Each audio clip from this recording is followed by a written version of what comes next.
Hello बच्चों, good morning. आज की तारीख है 28 जुलाई 2024। आज के करंट अफेयर क्लास में आप सभी का स्वागत है। बच्चों, आप सभी को पता है कि आज जो है संडे है, तो आज हम एक सप्ताह के करंट अफेयर को यानी एक वीक के करंट अफेयर को रिवीजन करने वाले हैं। तो आई होप आप सभी को वीडियो अच्छी लगेगी और आप सभी हमारे साथ 20 मिनट तक बने रहेंगे, जिसमें आज हम 40 क्वेश्चन कर लेंगे। तो 40 क्वेश्चन करंट अफेयर का रिवीजन करने वाले हैं, जो कि एक सप्ताह के महत्वपूर्ण करंट अफेयर का यह प्रश्न है। तो चलिए शुरू करते हैं। अपने 28 जुलाई के दैनिक समसामयिक सभी प्रतियोगी परीक्षाओं के लिए महत्वपूर्ण प्रश्न है। पहला प्रश्न हमारा है, हाल ही में राष्ट्रीय प्रसारण दिवस 2024 कब मनाया गया है? तो राष्ट्रीय प्रसारण दिवस 2024 कब मनाया गया है? तो इसका सही जवाब हो जाएगा ऑप्शन डी। राष्ट्रीय प्रसारण दिवस 2024 कब मनाया जाता है? तो यह मनाया जाता है 23 जुलाई को। क्यों मनाया जाता है? क्योंकि 23 जुलाई 1927 को पहली बार मुंबई से जो है रेडियो प्रसारण किया गया था। नेक्स्ट बात करते हैं, 23 जुलाई 1930 को भारतीय प्रसारण सेवा की स्थापना की गई थी और यही जो है भारतीय प्रसारण सेवा 1936 में ऑल इंडिया रेडियो बन गया था। इसके बाद देखते हैं कि 22 जुलाई से 28 जुलाई के बीच में शिक्षा सप्ताह भी मनाया गया है। और कब मनाया गया है? तो 22 से 28 जुलाई के बीच में, क्योंकि नई राष्ट्रीय शिक्षा समिति यानी NEP 2020 कब लागू किया गया था? तो यह लागू किया गया था 22 से 28 जुलाई के बीच में। तो इसलिए सप्ताह से शिक्षा सप्ताह दिवस मनाया जाता है 22 से 28 जुलाई के बीच में। नेक्स्ट हमारा प्रश्न है दूसरा, हाल ही में दुनिया की पहली high speed carbon fibre train का अनावरण किसने किया है? तो कार्बन फाइबर ट्रेन का अनावरण किसने किया है? तो इसका सही जवाब हो जाएगा चीन ने किया है। ऑप्शन सी हमारा सही हो जाएगा। इसके बारे में जानकारी देखें तो विश्व की पहली कार्बन फाइबर ट्रेन निर्मित जो किया गया है, यह पूछे किसके द्वारा किया गया है? तो यह किया गया है चीन के द्वारा। इस ट्रेन की स्पीड रहेगी 140 किलोमीटर पर आवर। और किस कंपनी ने इस ट्रेन का निर्माण किया है? तो किंगदाओ कंपनी ने इसका निर्माण किया है। एक प्रश्न और याद रखेंगे, अगर पूछे गाफेन उपग्रह इसको किसने लॉन्च किया है? तो इसे भी चीन ने लॉन्च किया है। यह एक जासूसी उपग्रह है। किस रॉकेट से अगर पूछे लॉन्च किया गया है? तो लॉन्ग मार्च 4B रॉकेट से लॉन्च किया गया है। तीसरा प्रश्न हमारा है, हाल ही में नासा के क्यूरियोसिटी रोवर ने मंगल ग्रह पर किसकी खोज की है? तो नासा का उपग्रह है जिसका नाम है क्यूरियोसिटी रोवर, इसने मंगल ग्रह पर किसकी खोज की है? तो इसका सही जवाब हो जाएगा ऑप्शन बी, सल्फर की खोज की है। क्यूरियोसिटी रोवर किसने लॉन्च किया है? तो नासा ने लॉन्च किया है। यह कहाँ की स्पेस एजेंसी है? तो यह USA की स्पेस एजेंसी है। और इसे अगर पूछे कब लॉन्च किया गया था? तो यह लॉन्च किया गया था 2012 में। अभी जो है कुछ दिनों पहले इसने मंगल के ग्रहों पे जो है शुद्ध सल्फर की खोज की है। नेक्स्ट हमारा प्रश्न है, राम सेतु ब्रिज, राम सेतु जो ब्रिज है भारत का जो साउथ पॉइंट है, यानी कि जो तमिलनाडु का क्षेत्र है और यहाँ से जो श्रीलंका के बीच में जो पुल बना है, इसे ही कहते हैं राम सेतु पुल। इसका जो है अंडर मैपिंग बनाने के लिए इसरो ने एक उपग्रह को लॉन्च किया है जिसका नाम है ICESat-2। इस उपग्रह को लॉन्च किया गया है अंडर सी मैपिंग बनाने के लिए राम सेतु ब्रिज का। चौथा प्रश्न है, IOC द्वारा प्रतिष्ठित ओलंपिक आर्डर से सम्मानित होने वाले पहले भारतीय कौन होंगे? तो इसका सही जवाब हो जाएगा अभिनव बिंद्रा जी होंगे। ओलंपिक आर्डर यह पुरस्कार पूछे किसके द्वारा दिया जाता है? तो इंटरनेशनल ओलंपिक कमेटी के द्वारा दिया जाता है, जिसके वर्तमान अध्यक्ष हैं थॉमस बॉग। और ओलंपिक आर्डर अगर पूछे पहली बार पाने वाले पहले भारतीय कौन है? तो अभिनव बिंद्रा होंगे। ये आपको याद रखना है। यह अवार्ड इन्हें कब दिया जाएगा? तो इंटरनेशनल ओलंपिक कमेटी की जो 142वीं बैठक होगी कहाँ पर? पेरिस में। यहीं इन्हें यह आर्डर ऑफ सम्मान दिया जाएगा। नेक्स्ट बात करते हैं, एक पुरस्कार और याद रखेंगे, ओमान चांदी पुरस्कार यह केरल सरकार के द्वारा प्रदान किया जाता है। और किसे अब की बार दिया गया है? तो यह दिया गया है राहुल गांधी जी को। नेक्स्ट हमारा प्रश्न है, पांचवा प्रश्न, हाल ही में OTT प्लेटफॉर्म जिसका नाम है हेलो लॉन्च करने वाला दूसरा राज्य कौन सा है? तो OTT प्लेटफॉर्म जैसे नेटफ्लिक्स, अमेजॉन, इस तरह की जो भी वेबसाइट होती हैं अपना खुद का प्लेटफॉर्म होता है। उसी तरह से दूसरा भारत का राज्य कौन सा है जिसने अपना खुद का OTT प्लेटफॉर्म लॉन्च किया है? तो मेघालय है। और पहली बार अगर पूछे अपना खुद का OTT प्लेटफॉर्म किसने लॉन्च किया था? तो केरल ने। और दूसरी बार अपना खुद का OTT प्लेटफॉर्म किसने लॉन्च किया है, तो यह लॉन्च किया है मेघालय ने। मेघालय के OTT प्लेटफॉर्म का क्या नाम है, हेलो है। जबकि अगर पूछे केरल के OTT प्लेटफॉर्म का क्या नाम था, तो इसका नाम था सी स्पेस। तो भारत में 2 ऐसे राज्य हैं जिन्होंने खुद का OTT प्लेटफॉर्म लॉन्च किया है। मेघालय के CM की बात करें कौन है, तो कॉनरेड संगमा जी हैं। और मेघालय की राजधानी का नाम क्या है, तो यहाँ की राजधानी का नाम है शिलांग। और शिलांग में एक फेस्टिवल मनाया जाता है जिसको कहते हैं चेरी ब्लॉसम फेस्टिवल। छठा प्रश्न हमारा है, हाल ही में भारतीय रेसर कुश मैनी ने अपने कैरियर की पहली फार्मूला 2 रेस जीतने की उपलब्धि कहाँ हासिल की है। तो कुश मैनी ये भारत के रेसर हैं, इन्होंने अपने लाइफ की पहली फार्मूला 2 रेस जीती है। और यह जीत कहाँ पे दर्ज की है, तो हंगरी में जीती है। इसकी व्याख्या देखें तो कुश मैनी फार्मूला 2 रेस के विजयी बन गए हैं और ये विजयी बनने वाले पहले भारतीय हैं। अगर बात करें कि फार्मूला जो रेस 2 है, इसका नाम जो है Hungary grand prix F2 race भी है और इसका आयोजन हंगरी में किया गया था। और इसको किसने जीत लिया है, तो कुश मैनी जी ने जीत लिया है। हंगरी के अगर पूछे राष्ट्रपति कौन है, तो हंगरी के राष्ट्रपति है तमस सुलियोव। और फार्मूला 1 अगर पूछे किस देश ने जीता है, तो फार्मूला 1 रेस जीता है ऑस्ट्रेलिया ने। और ऑस्ट्रेलिया के किसने जीता है, तो ऑस्कर पियास्ट्री जी ने जीता है। 7वां प्रश्न हमारा है, उपवन योजना और हेरिटेज ट्री अडॉप्शन योजना किसने प्रारंभ करी है, तो ये दोनों योजनाएं शुरू किया गया है उत्तर प्रदेश सरकार के द्वारा। उपवन योजना और हेरिटेज ट्री अडॉप्शन योजना यह उत्तर प्रदेश सरकार के द्वारा शुरू किया गया है।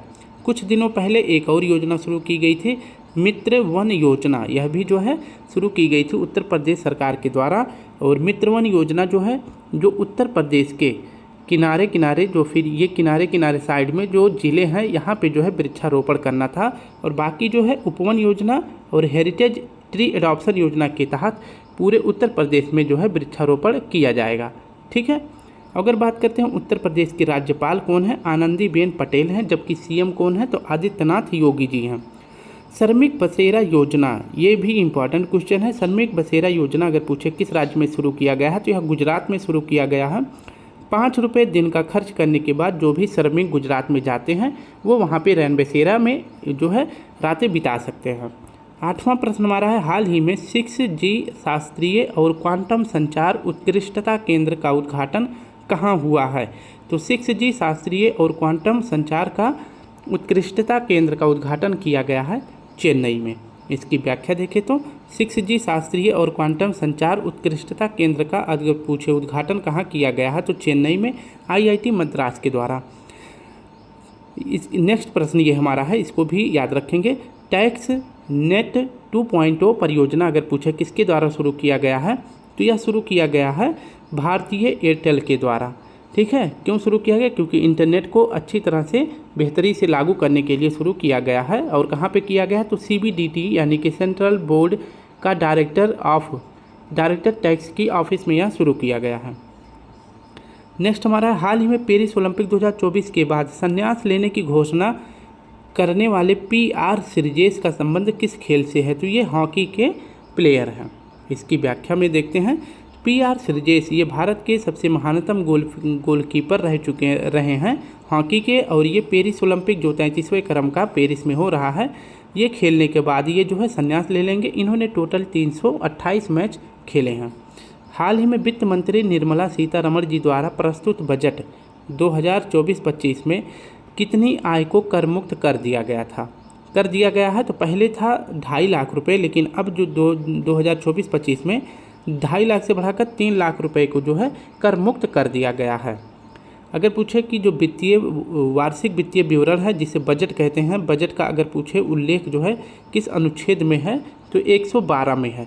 लेकिन बजट शब्द का उल्लेख जो है हमारे संविधान में नहीं है। बजट की जगह पे जो है वार्षिक वित्तीय विवरण शब्द का उल्लेख है। नेक्स्ट हमारा है, हाल ही में राष्ट्रीय आयकर दिवस 2024 कब मनाया गया है, तो राष्ट्रीय आयकर दिवस मनाया जाता है 24 जुलाई को। ऑप्शन डी सही हो जाएगा। राष्ट्रीय आयकर दिवस 2024 यह कब मनाया गया है, तो यह मनाया गया है 24 जुलाई को।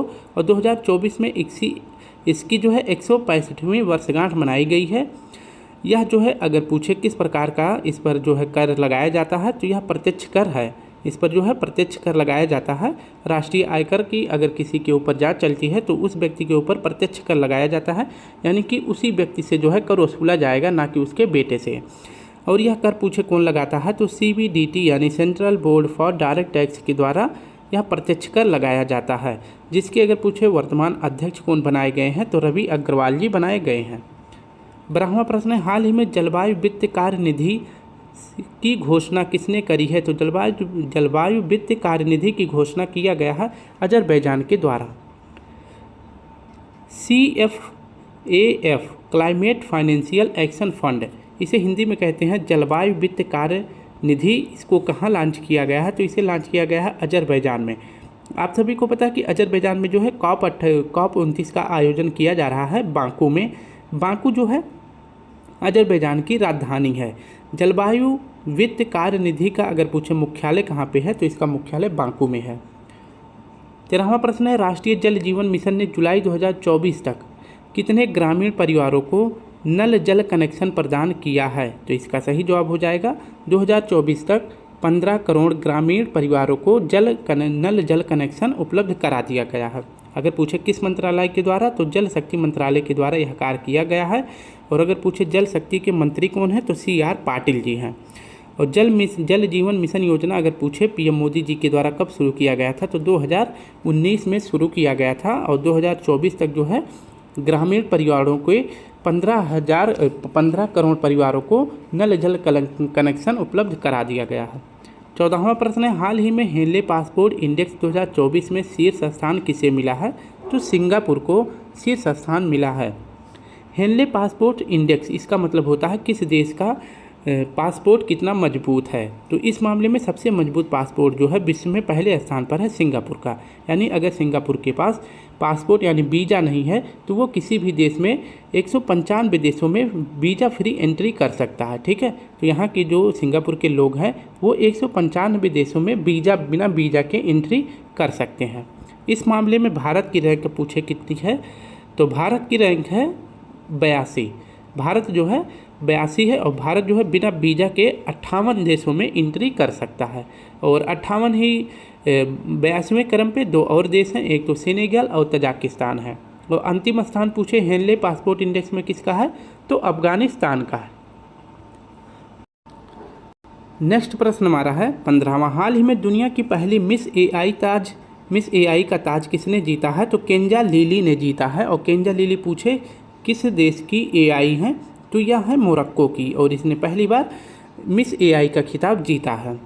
हाल ही में FAO की वैश्विक वन स्थिति रिपोर्ट 2024 के अनुसार वन क्षेत्र में सर्वाधिक वृद्धि दर्ज करने वाला शीर्ष देश कौन सा है, तो सबसे ज़्यादा वन में वृद्धि किसने दर्ज करी है, तो चीन ने करी है। अगर पूछे पहले स्थान पर चीन है वन की वृद्धि दर में, दूसरे पर ऑस्ट्रेलिया, तीसरे पर भारत, चौथे पर चिली और पाँचवें पर वियतनाम है। 1990 से लेकर 2024 तक पूरे विश्व में जो है 420 मिलियन वन भूमि को जो है उपयोग में ले लिया गया है, यानी कारखाने बना दिए गए हैं, रोड बना दिया गया है, या कोई फैक्ट्री बना दी गई है, या फिर स्कूल कॉलेजेस बना दिए गए हैं। कितने, तो 420 मिलियन वन भूमि पर। ठीक है, तो ये आपको याद रखना है, और थीम भी आप सभी को याद ही रखनी है। नेक्स्ट बात करते हैं, हाल ही में फ्रिगेट श्रेणी का पहला त्रिपुट जहाज कहाँ से लॉन्च किया गया है, तो यह लॉन्च किया गया है गोवा से। फ्रिगेट श्रेणी का मतलब क्या होता है, तो जो छोटे जहाज होते हैं उसी को फ्रिगेट श्रेणी का जहाज बोला जाता है। और पहला जहाज कौन सा है फ्रिगेट श्रेणी का, तो INS त्रिपुट है, जो गोवा से लॉन्च किया गया है। और किस आह्वान पर, किसके आह्वान पर, तो अथर्ववेद के आह्वान पर गोवा की जो राज्यपाल हैं उनकी पत्नी ने लॉन्च किया है। हाल ही में TB मुक्त नगर पालिकाओं के लिए स्वास्थ्य नगरम परियोजना किसने शुरू किया है, तो यह शुरू किया गया है तेलंगाना सरकार के द्वारा। तो ये आपको याद रखना है। तेलंगाना के अगर पूछे CM कौन है, तो रेवंत रेड्डी जी हैं। और TB के जो पूछे TB रोग है, TB रोग की प्रधान सलाहकार पूछे किसे बनाया गया है, तो यह बनाया गया है सौम्या स्वामीनाथन जी को। नेक्स्ट प्रश्न है, हाल ही में finish company human mobile device HMD ने किसे ग्लोबल ब्रांड एम्बेसडर नियुक्त किया है, तो यह नियुक्त किया गया है सानिया मल्होत्रा जी को। इसकी व्याख्या में देखें तो HMD एक फिनिश कंपनी है और यह जो है मोबाइल स्मार्टफोन बनाती है और इसने अभी जो है ह्यूमन मोबाइल डिवाइस इसका फुल फॉर्म होता है। इसने अभी अपना ग्लोबल ब्रांड एम्बेसडर किसे नियुक्त किया है, तो सानिया मल्होत्रा जी को किया है। जबकि प्ले स्पोर्ट्स ने अपना ब्रांड एम्बेसडर किसे बनाया है, तो मैरी कॉम, सानिया मिर्जा और रणविजय सिन्हा को बनाया है। हाल ही में रेसल फॉर ग्लोरी CSR पहल किसने लॉन्च किया है, तो यह शुरू किया गया है इंडसइंड बैंक के द्वारा। नेक्स्ट हमारा प्रश्न है, हाल ही में एपोफिज क्षुद्रग्रह का अध्ययन करने के लिए रैमसेस मिशन की घोषणा किसने करी है, तो क्षुद्रग्रह का क्या नाम है, एपोफिज। इसके अध्ययन के लिए रैमसेस मिशन किसने शुरू करा है, तो यूरोपीय स्पेस एजेंसी ने शुरू किया है। और यह कब लॉन्च किया जाएगा, तो यह जो है मिशन 2028 में लॉन्च किया जाएगा और अपना कार्य करेगा 2029 में, क्योंकि 2029 में एपोफिज क्षुद्रग्रह जो है यह पृथ्वी के सबसे नज़दीक पहुंच जाएगा और पृथ्वी से इसकी दूरी कितनी हो जाएगी, तो 32,000 किलोमीटर। इसलिए इसको लॉन्च किया गया है यूरोपीय स्पेस एजेंसी के द्वारा, ताकि ये 2029 में इस उपग्रह के बारे में अध्ययन, क्षुद्रग्रह के बारे में अध्ययन कर सकें। हाल ही में वर्ष 2023 में शीतकालीन ओलंपिक खेलों की मेज़बानी किसे मिला है, तो शीतकालीन ओलंपिक की मेज़बानी किसे मिल गया है 2023 का, तो यह मिला है फ्रांस को। नेक्स्ट बात करते हैं, अगर वही बात करें 2026 में जो है शीतकालीन ओलंपिक का आयोजन कहाँ पे किया जाएगा, तो यह इटली में किया जाएगा और इटली के मिलान एंड कार्टिना जगह पे है। और 2034 का कहाँ पे होगा शीतकालीन ओलंपिक, तो यह साल्ट लेक सिटी में होगा जो कि USA का है। हाल ही में संयुक्त राष्ट्र राहत और कार्य एजेंसी, जिसे UNRWA कहते हैं, को आतंकी संगठन घोषित करने वाले विधेयक को किसने मंजूरी दी है, तो यह किया गया है इजराइल के द्वारा। इजराइल ने जो है इस संगठन को जो है आतंकी संगठन घोषित कर दिया है। क्यों किया है इसके बारे में देख लेते हैं। UNRWA इसको जो है आतंकी संगठन घोषित कर दिया है किसने, इजराइल की संसद, जो जिसे नीसेट कहते हैं, इसने घोषित कर दिया है। और इस संगठन का कार्य क्या है, तो इस संगठन का कार्य है कि संयुक्त राष्ट्र राहत और कार्य एजेंसी इसका फुल फॉर्म होता है। तो यह जो भी किसी भी देश में अगर आपदा आ जाती है या फिर किसी एक देश दूसरे देश पर आक्रमण कर देते हैं तो वहाँ के लोगों की मदद करता है। तो फ़िलिस्तीन में अभी जो है इजराइल के द्वारा आक्रमण किया गया था, तो फ़िलिस्तीन शरणार्थियों की जो है मदद की गई है, जिसमें स्वास्थ्य सुविधा उपलब्ध कराया गया है, शिक्षा उपलब्ध कराया गया है। तो इसी को देखते हुए इजराइल ने जो है UNRWA संस्था को जो है आतंकवादी घोषित कर दिया गया है। इस संगठन की अगर पूछे मुख्यालय कहाँ पे है, तो अम्मान जॉर्डन में इसका मुख्यालय है। हाल ही में एस्टोनिया के प्रधानमंत्री पद पर किसे नियुक्त किया गया है, तो एस्टोनिया के प्रधानमंत्री बने हैं क्रिस्टिन माइकल। इनके पहले अगर पूछे कौन थे एस्टोनिया के प्रधानमंत्री, तो एस्टोनिया के प्रधानमंत्री थे काजा कैलोस। अब इनके स्थान पर क्रिस्टिन माइकल आ गए हैं। अगर पूछे पर्यावरण प्रदर्शन सूचकांक में पहला स्थान किसका था, तो एस्टोनिया का था। एस्टोनिया की राजधानी का क्या नाम है, तो ताल्लिन इसकी राजधानी है। 25वां प्रश्न है, हाल ही में चर्चा में रहे बहुराष्ट्रीय सैन्य अभ्यास खान क्वेस्ट का संबंध किससे है, तो खान क्वेस्ट एक बहुराष्ट्रीय सैन्य अभ्यास है, इसका संबंध हो जाता है मंगोलिया से। ऑप्शन बी हमारा सही हो जाएगा। खान क्वेस्ट अभ्यास यह शुरू किया गया था पहली बार 2003 में, किसके बीच में, तो मंगोलिया और USA के बीच में शुरू किया गया था। लेकिन खान क्वेस्ट यह जो है 2006 में एक बहुराष्ट्रीय शांति अभ्यास बन जाता है। और इस बार अगर पूछे इसका आयोजन कहाँ पर किया गया है, तो इस अभ्यास का आयोजन किया गया है उलन बटेर में, जो कि मंगोलिया की राजधानी है। और भारतीय सेना ने भी इसमें भाग ली है और इस बार जो है इसका 21वां क्रम है। और वहीं बात करें कि नॉर्डिक एलिफेंट अभ्यास किसके बीच में होता है, तो यह अभ्यास भारत और मंगोलिया के बीच में होता है। हाल ही में फ्रांस की रोटेक्स चैलेंज इंटरनेशनल ट्रॉफी जीतने वाली पहली महिला रेसर अतीका मीर का संबंध किससे है, तो अतीका मीर का संबंध है जम्मू कश्मीर से। ऑप्शन डी हमारा सही हो जाएगा। रोटेक्स चैलेंज इंटरनेशनल ट्रॉफी इसका होस्ट अगर पूछे कहाँ पर किया गया था, तो फ्रांस में किया गया था। और इस ट्रॉफी को जीतने वाली दुनिया की पहली महिला रेसर कौन बन गई हैं, तो अतीका मीर बन गई हैं। और ये कहाँ से संबंधित हैं, तो ये जम्मू कश्मीर की रहने वाली हैं। हाल ही में भारत का 500वां सामुदायिक रेडियो स्टेशन, जिसका नाम है अपना रेडियो 90.0 FM का उद्घाटन कहाँ किया गया है, तो 90.0 FM यह भारत का 500वां सामुदायिक रेडियो स्टेशन बन गया है और इसका उद्घाटन किया गया है आइजोल में। ऑप्शन सी हमारा सही हो जाएगा। तो अपना रेडियो 90.0 90.0 FM यहाँ शुरुआत किसने करी है? तो इसकी शुरुआत करी है अश्विनी वैष्णव जी ने। और इसको लॉन्च कहाँ पे किया गया है? तो आइजोल में किया गया है, जो कि मिजोरम की राजधानी है। और मिजोरम के सीएम कौन है? तो लाल दुहोमा यहाँ के सीएम हैं। इस रेडियो को लॉन्च करने का उद्देश्य क्या है? जो किसानों के लिए मौसम की अपडेट करने के लिए इसको लॉन्च किया गया है। हाल ही में पेरिस के ग्रेबिन संग्रहालय द्वारा कस्टमाइज सोने के सिक्कों से सम्मानित होने वाले पहले भारतीय अभिनेता कौन बन गए हैं? तो ये शाहरुख खान बन गए हैं। ग्रेबिन संग्रहालय अगर पूछे कहाँ पे है, तो यह फ्रांस में है। और इसी के द्वारा जो है कस्टमाइज सोने के सिक्के से अब पहली बार जो है किसी भारतीय अभिनेता को सम्मानित किया गया है, और इनका नाम है शाहरुख खान। शाहरुख खान को जो है पार्लो अल्लाह कैरियर अवार्ड से भी सम्मानित किया गया है।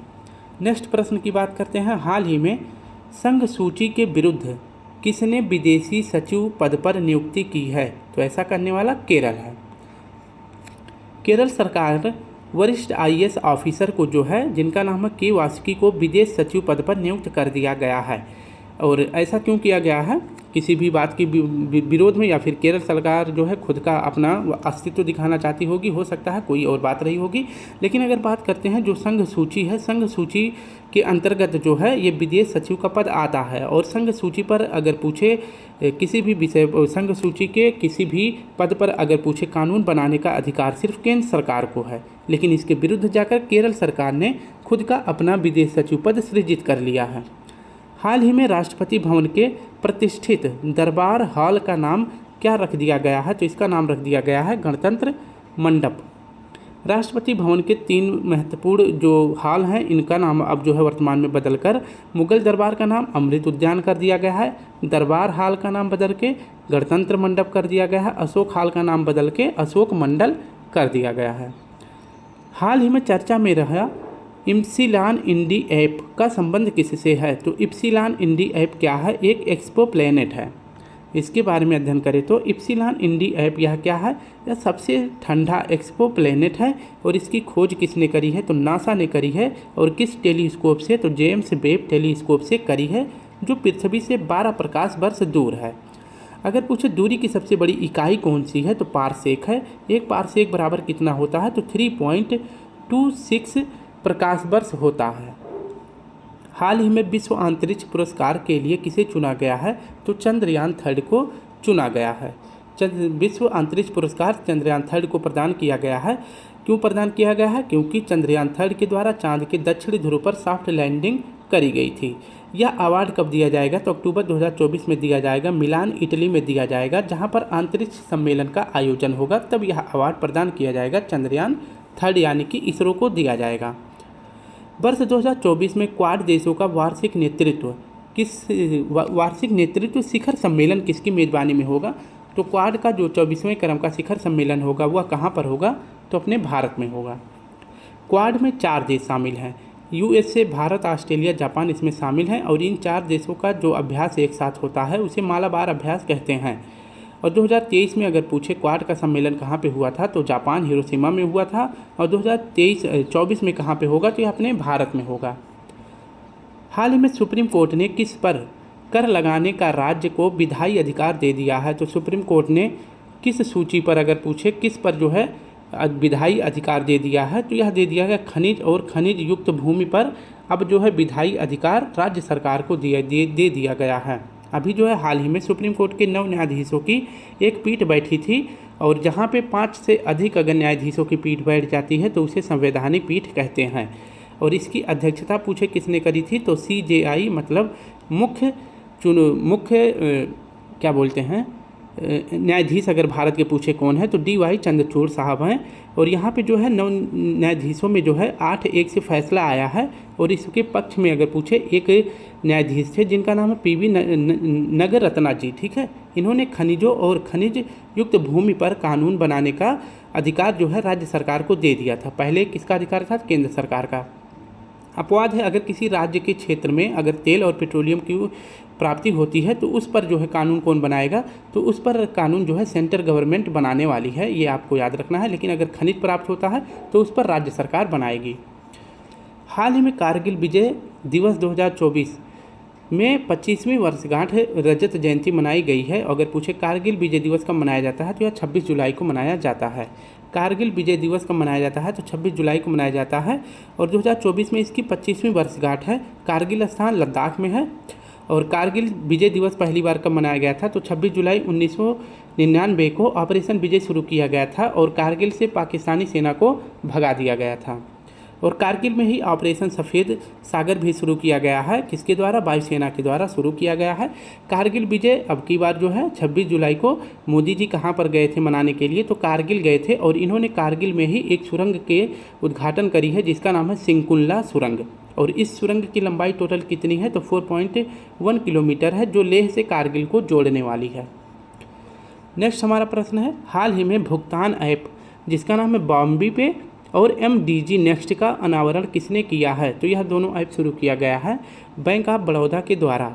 BOB यानी बैंक ऑफ बड़ौदा, इसने 3 ऐप को लॉन्च किया है जिसमें है VRM जिसका फुल फॉर्म होता है वर्चुअल रिलेशनशिप मैनेजर, यानी कि आप सभी को अपने खाते के बारे में या बैंक के बारे में जानकारी लेनी है तो इस ऐप के माध्यम से आप जानकारी ले सकते हैं। और BOB के द्वारा दो ऐप की शुरुआत की गई है जिसके द्वारा भुगतान किया जाएगा, एक तो बॉबी पे और दूसरा है MDG नेक्स्ट। तो इन दोनों ऐप के द्वारा भुगतान किया जाएगा और इसके बारे में खाते की जानकारी दी जाएगी। लक्षद्वीप में अगर पूछे पहली बार किसी बैंक ने, प्राइवेट बैंक ने अपना खाता खोला है, ब्रांच खोला है, उसका नाम है HDFC बैंक। सेबी के द्वारा 2 पोर्टल लॉन्च किया गया है, एक तो सारथी 2.0 और इसके बाद स्कोर 2.0। ये दोनों जो है निवेशकों के लिए शुरू किया गया है। नेक्स्ट प्रश्न है, हाल ही में जुलाई 2024 में ताइवान, फिलीपींस और चीन में किस टाइफून ने तबाही मचाई है तो इन क्षेत्रों में जो है गेमी टाइफून ने तबाही मचाई है। अगर पूछे कि जो ताइवान है ये किस द्वीप पर स्थित है तो फार्मोसा द्वीप पर स्थित है। और फिलीपींस पूछे किस द्वीप पर स्थित है तो लुजोन द्वीप पर स्थित है। और यहीं जो फिलीपींस की राजधानी है मनीला, यहाँ पे जो है अंतर्राष्ट्रीय चावल अनुसंधान केंद्र है और रेमन मैग्सेसे अवार्ड भी मनीला में ही प्रदान किया जाता है। नेक्स्ट प्रश्न है, हाल ही में भारत की पहली एकीकृत कृषि निर्यात सुविधा कहाँ स्थापित करने की घोषणा की गई है तो भारत की पहली कृषि एकीकृत निर्यात सुविधा शुरू की गई है।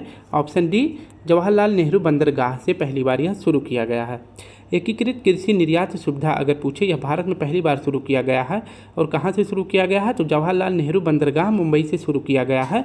और इसको लॉन्च किसने किया है तो इस सुविधा को लॉन्च किया गया है सर्बानंद सोनोवाल जी के द्वारा, जो कि जहाजरानी मंत्री हैं। और इसके लिए लागत कितना आएगा तो 284 करोड़ आएगा, जिसमें चावल, मसाले, गेहूं, प्याज आदि चीज़ें जो है निर्यात की जाएंगी यानी विदेशों में भेजी जाएंगी।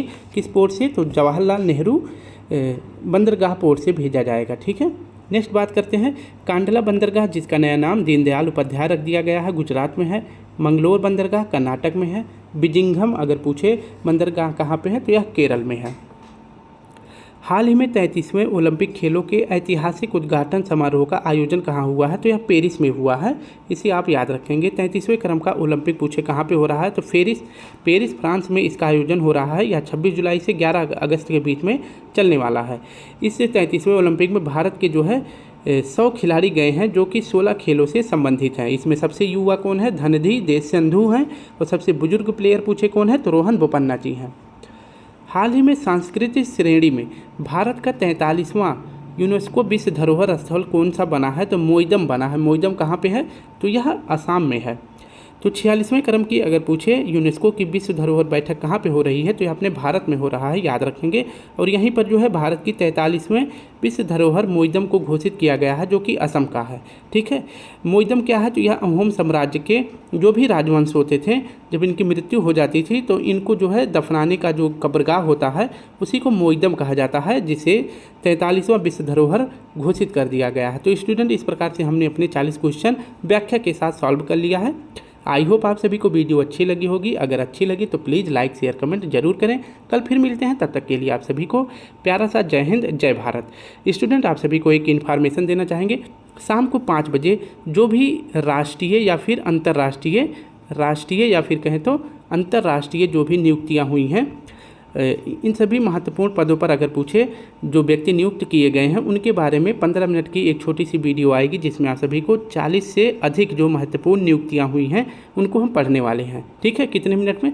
सिर्फ 15 मिनट के अंदर में ये जो है 40 महत्वपूर्ण नियुक्तियाँ जो राष्ट्रीय और अंतर्राष्ट्रीय होंगी इसको पढ़ने वाले हैं। तो प्लीज़ शाम को वीडियो ज़रूर देखें। तब तक के लिए आप सभी अपनी अच्छी से तैयारी करते रहें। कल फिर मिलते हैं। जब तक के लिए आप सभी को प्यारा सा जय हिंद, जय भारत।